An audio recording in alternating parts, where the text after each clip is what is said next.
Hey everybody, this is going to be my unit overview in Total War Rome 2. We're going to go ahead and look at all the different units and how they're supposed to be used and how they should be broken up into to give you guys a real understanding of how you can counter all the units in the game, how you can use it to the best of your advantages, and just really to take on your opponents. Then we're going to go ahead and follow up a couple more videos in a couple days here, and I'm going to go ahead and break down different kinds of armies that you can build with these units to focus on either a balanced army, a skirmish army, a rush army, or a mobility style army. And I don't mean the gimmicky Parthian only horse when I mean mobility army. Hello ladies and gentlemen, this is going to be the first of 3 sections. This one's going to be on cavalry, and I'm breaking cavalry down into 3 sections: melee cavalry, shock cavalry, and missile cavalry. Now these are the melee cavalry. These are medium and light cavalry, typically armed with spears and swords, and these guys are going to be meant to both screen and harass for your army. So what you're going to want to do with these guys is when you harass, to maybe like push back their skirmishers, to destroy some of the other cavalry if you can get them off base, to even like outflank and outmaneuver their main body, to hopefully make them have to move the guys out of position to counter the fact that they now have an opening in their lines. But you can also screen with them, and to screen is to use, just to have like 1 or 2 of these kind of units to go forward to kind of scout and to really bring home the information, so that way you can react and hopefully outmaneuver, especially in these kind of wooden forested looking areas. This is going to be a really good idea to move these kind of cavalry forward, because they will sustain longer in a fight. Just because of the fact that they don't have as much armor. They won't tire as easy, but you also have to make sure that you don't send them against spears. So next up we're going to go ahead and look at shock cavalry. Alright, ladies and gentlemen, so these are the shock cavalry. They're heavily armored and typically armed with lances. These kinds of units, I would suggest that you hold them kind of more in reserve to really drive home a charge on open parts of the enemy line, or on weakened flanks that you've already occupied with some cheap spear units, or your light and medium cavalry. They are typically more heavily armored, and so they have better combat abilities than your normal melee cavalry of light and medium. But you also have to worry about the fact that their heavy armor allows them to tire a lot faster in heavy engagements. So they might be better to help sustain in a fight for a little bit, but not necessarily for long periods of time. Their maximum effectiveness is going to be in their charge, so you're going to want to try to bring them into a fight, hopefully break a unit, and if not, then move away and try to charge again. So you want to try to keep getting that charge, and that's what when people talk about hammer and anvils, against infantry units, these are going to be the kind of guys that you would ideally have to bring down that hammer while your infantry keeps a unit occupied. And next up, we're going to go ahead and look at missile cavalry. Alright everybody, so this is going to be the missile cavalry. Now missile cavalry is typically armed with either bows or javelins. They are going to be typically deployed on your flanks, but of course you can always just do early harassment down the center. You're going to want to use these guys ideally to soften up your most important targets, especially early in the match, the ones that you think you're going to have the most trouble with. But later in the match, they're not entirely useless. They're going to be great for flanking the enemy and trying to use that morale debuff that comes from when units are under missile fire, and do it because of their mobility. They're going to be very good at that if you can utilize them correctly and keep them safe. Obviously, they're at danger of spears, but their mobility should handle most of that, luckily, if you can keep on top of it in a pitched battle. But obviously, the biggest thing they have a threat of is light cavalry catching them, or medium cavalry catching them, where in a melee fight they will just absolutely get demolished. So try to make sure that you keep them safe at all times if you're going to use them. They're going to take a little bit more microing, little maneuvers here and there if you're doing them in a multiplayer battle. But if you can use them correctly, then they're probably going to end up being pretty devastating against the enemy. Alright, so next up we're going to go ahead and look at infantry, and we're going to look at melee infantry.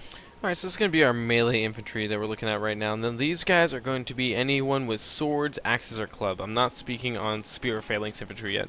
I'll touch on them next. So these guys are going to be especially good against the slow maneuvering spear infantry that we see so popular in the Greek city-states. Their armor is going to be insanely crucial when facing off against other infantry. So if you're going against heavy infantry against a very heavy infantry, chances are your heavy infantry is going to lose. Of course, they're very vulnerable to cavalry charges, especially from the flank and from the rear here. And that's really like the best way to route them. But again, remember, these guys are going to be strong against spear units, even if they're up against a nice tight formation such as the phalanx. Go ahead and go over spear and pike infantry. Now I've bundled these two together because their specific weapons are going to be better against cavalry. Now these guys are going to be probably the first thing that you should send in against infantry after going against through your skirmishing. So they're going to be really good for tiring out the main enemy line that you have to go through. They're going to be best against cavalry though, and then maybe light to medium infantry depending on how high their armor is, or how maneuverable they are and where exactly they're attacking from. Again, their tight formations make them less maneuverable, so you got to be very careful with them when you do actually end up using them. And then remember that swords, axes, and clubs are going to counter these guys relatively well because of the fact that they're so densely packed that once they can break through that formation, as we've seen in many videos, once they can get in here and get face to face with these guys, the formation breaks pretty quickly, and then their morale will break pretty quickly. So they can often hold their own.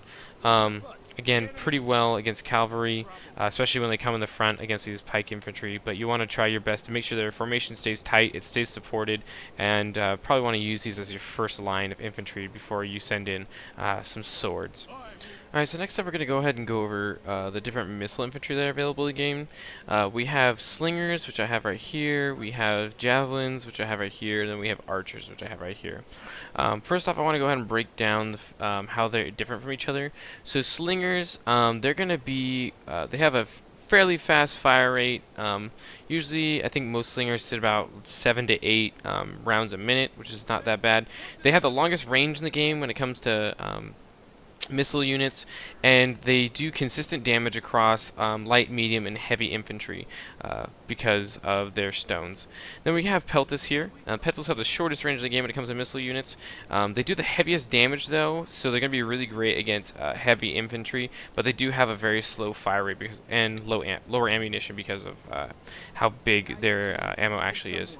And last but not least, we have the archers here, which have the highest fire rate in the game and about the same ammo that you're going to find on slingers, but these guys are going to have less armor penetration, so probably aren't as good up against more heavily armored foes. So you guys want to try to keep all that in mind when going up against your different foes. If you're going against the Greek city-states, you probably don't want to bring too many archers, just because they're probably not going to pierce a whole lot.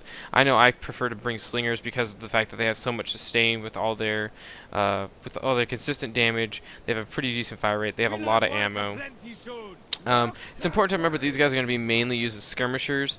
After the beginning fight, if you do win a skirmish fight, especially in a multiplayer battle, I highly encourage you to try to use that to your advantage if your opponent will let you. If he's going to sit back, just go ahead and just like use the guys that you have and just use as much ammunition as you can, taking out what you consider to be important targets if you can. If he won't allow you, then realize that the vast majority is, I think except for javelineers or peltas, will be able, your archers and your slingers will be able to, for the most part, shoot over your frontline infantry. So if you can bring it back and you can harass the infantry as they come in, and then try to focus on the harder areas of your line if you can with them, because there is a morale debuff that comes from when units are under missile fire. So use that to your effect. Of course, being on foot, they have to worry mostly about cavalry, especially the fact that they have absolutely terrible melee capabilities. I think the peltas are a little bit better than the other ones, but for the most part, they're all pretty bad. And you only really want to put them in melee when you have no other option.